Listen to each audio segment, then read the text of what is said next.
Est-ce qu'on a pile fois moun k'ap parle mal là, pour ça la parle mal là, et parce qu'elle envie faire? En pile fois, moun k'ap critique ou là, c'est ça ou gagné, c'est ça ou fait, et li l'envie fait.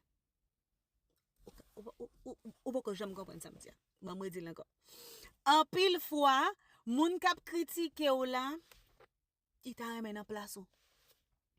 En pile fois, pour ça moun ap critiqué ou là, il t'a remis posséder. Pour ça ou fait, ça ou osé fait. On a plapido pour lui, ou pas ta believe that. En pile nan moun k'ap parle ou mal yo. C'est force ou, c'est énergie ou, c'est audace ou yo ta remet gen pour yo faire. Mais yo pas capable faire, yo obligé à critiquer pour lui.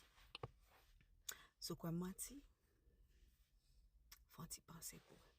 Faut-il penser pour majorité moun k'ap critique yo, pour ça y a critique là. C'est pas li on envie faire.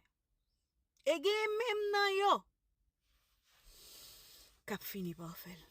Et le ap fait, y a besoin yon l'autre non pour yo bali, y a besoin yon l'autre façon pour yo justifier, y a besoin yon raison pour yo faire. Je dis am vinn exhorter.